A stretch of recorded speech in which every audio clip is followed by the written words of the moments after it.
Dios les bendiga, ¿cómo están? En esta hora quisiera compartir con ustedes algún pensamiento, algunas palabras que han estado muy fuertes en mi corazón durante algunos días, durante algún tiempo, y donde yo creo que muchas personas que están viendo o que van a ver este video se han preguntado, o algunos se van a preguntar las mismas cosas que hoy vamos a estar hablando. Cuando en ocasiones no entendemos el por qué suceden cosas, cuando en ocasiones no sabemos, no comprendemos por qué Dios permite cosas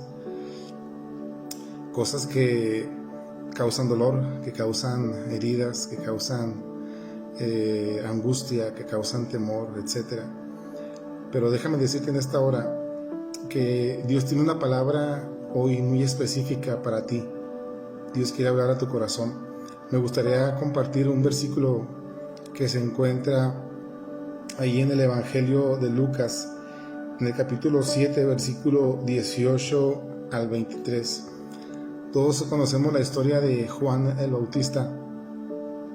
Juan el Bautista fue un joven que desde pequeño fue marcado por Dios, fue escogido por Dios. Dice la Biblia que él fue lleno del Espíritu Santo desde que estaba en el vientre. Este joven nació con un propósito. La Biblia lo describe como un hombre, un joven admirable, como alguien que preparó el camino de Jesús. Y le tocó enfrentar situaciones adversas, difíciles, porque era un tiempo donde la religiosidad imperaba, era un tiempo donde la dureza del corazón imperaba. Y este hombre fue enviado por Dios para preparar ese camino para que después apareciera Jesús, apareciera el Mesías. Y Juan constantemente predicaba y hablaba acerca y decía a la gente: el reino del Señor se ha acercado, arrepiéntanse, etcétera, etcétera. Y no fue fácil para Juan desarrollar su ministerio, porque tuvo muchos obstáculos, tuvo muchos ataques, muchas luchas. Y siendo aún muy joven, y siendo fiel a sus convicciones y siendo fiel a su llamado, Juan es encarcelado injustamente solamente porque confrontó el pecado de Herodes.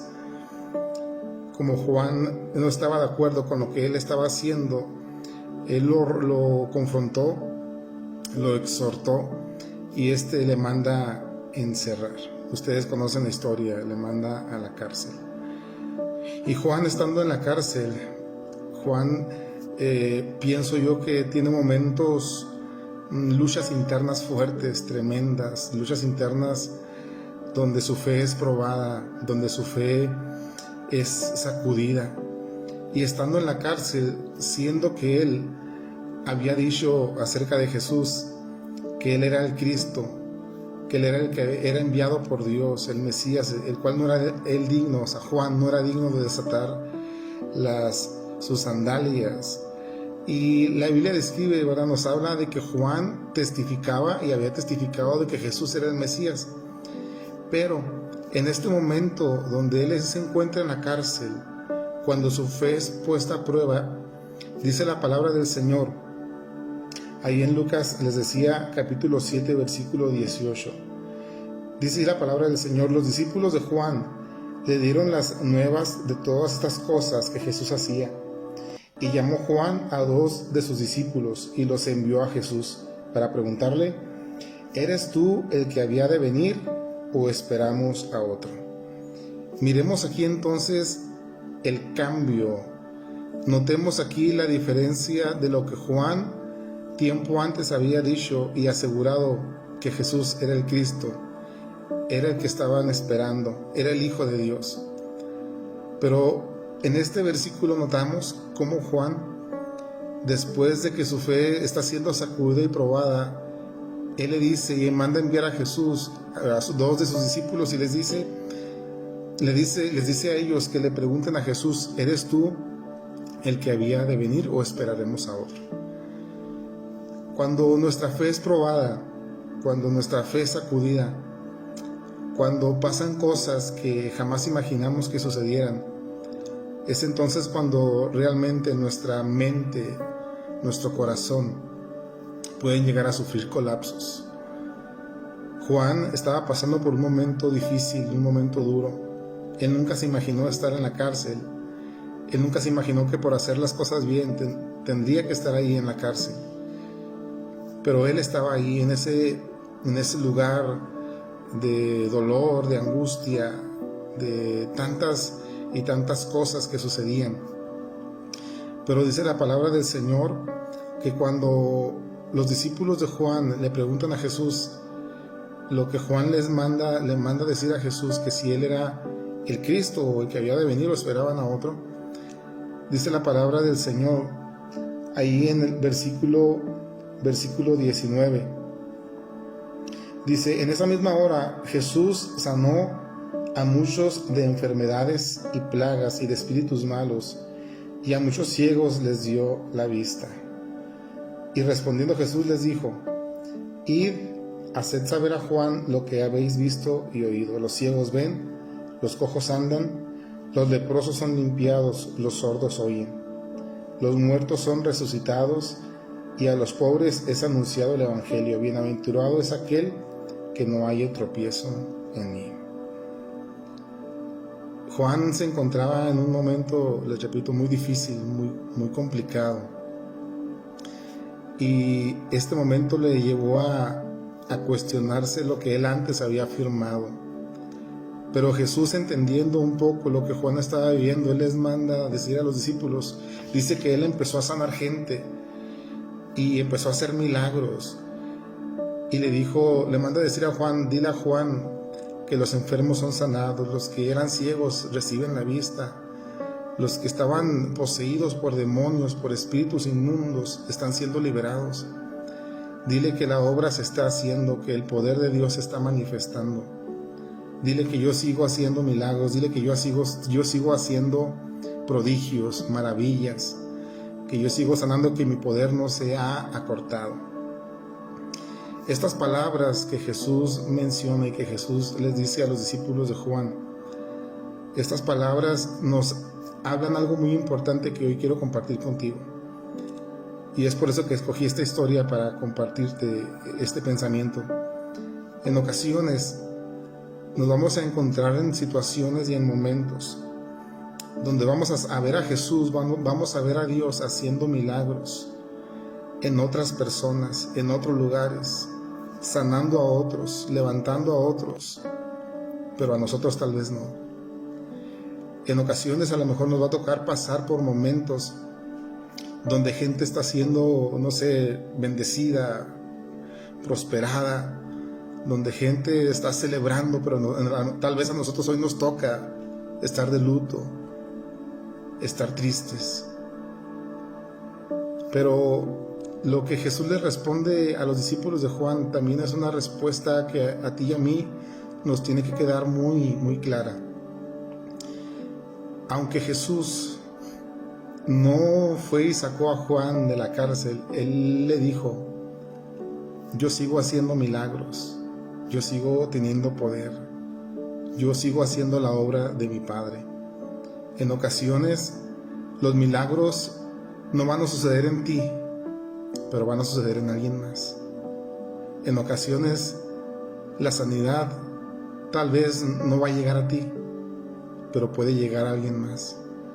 En ocasiones las cosas que has pedido no van a llegar a ti, pero están sucediendo en alguien más.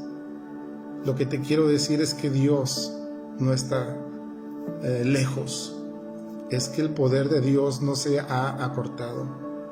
La Biblia nos habla que Dios es soberano, y cuando la Biblia nos enseña acerca de la soberanía de Dios, esto nos da a entender que Dios sabe lo que hace, cómo lo hace, cuándo lo hace y con quién lo hace.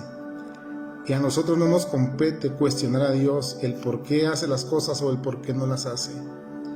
A nosotros solamente nos resta descansar en Él y confiar en Él. Yo no sé si tú en este momento estés pasando por un momento donde digas: Señor, estoy viendo que otros son sanados, estoy viendo que otros son levantados, que otros son bendecidos, pero mi vida, Señor, se está viniendo abajo. Mira cómo me encuentro, mira cómo me siento, mira mi familia, he perdido el trabajo, estoy enfermo, etc.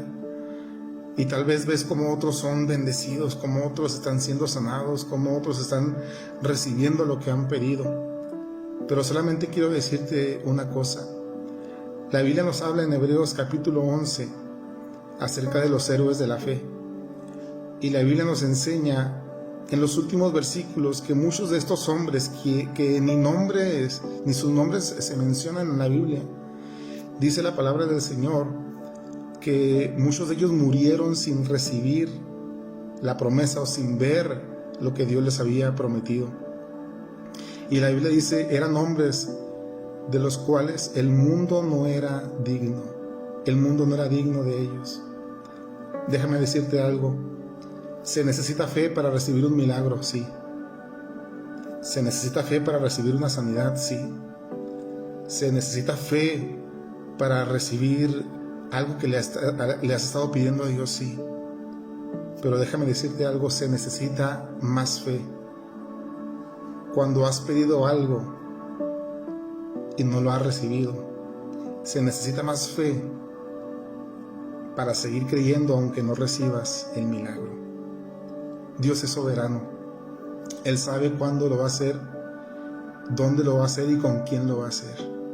Y si Él no ha hecho ese milagro que tanto le has pedido, yo solamente te digo, Dios está perfeccionando tu fe. Mucha gente ha recibido sus milagros porque han tenido fe, pero yo también conozco a mucha gente que han muerto sin recibir su milagro, pero murieron creyendo. Se necesita una fe más perfeccionada, se necesita una fe más procesada para creer a pesar de no recibir el milagro. Yo te invito para que tú sigas creyendo en el Señor. Si Él así lo decide, Él va a hacer en ti y contigo el milagro. Pero si Él no lo hace, yo te invito, amigo, amiga, padre de familia, tú que estás tal vez en una cama postrado, en un hospital, tal vez que el médico te ha dicho que no hay solución para ti, para la enfermedad que se te ha diagnosticado. Déjame decirte, sigue confiando, sigue creyendo. Porque al final esto no es todo. Al final hay una vida que nos espera con Cristo en gloria, donde no habrá más llanto, ni más tristeza, ni más dolor. Así es que, querido amigo, déjame decirte esto. Aunque Jesús no lo esté haciendo contigo, no significa que Él no siga sanando. Aunque Jesús no lo esté haciendo contigo, no significa que su poder ha menguado o se ha cortado. La Biblia dice que Él es el mismo de ayer, de hoy y por los siglos. Quiero terminar con una frase que hace tiempo leía y que me llegaba mucho a mi corazón. Y esta frase dice así: cuando no muevas las montañas que necesito que muevas, cuando no abras el mar que deseo cruzar, y no des las respuestas cuando a ti clamo, yo confiaré y confiaré en ti. Querida persona que me escucha, sigue confiando en Dios. Él sin duda está contigo, Él sin duda te ama, pero Dios es más sabio que nosotros. Él sabe al final lo mejor para cada uno de nosotros. Yo te invito para que donde quiera que tú estés, sigas creyendo y sigas confiando en el Señor. Gracias por escucharnos. Dios te bendiga y que tengas un excelente día.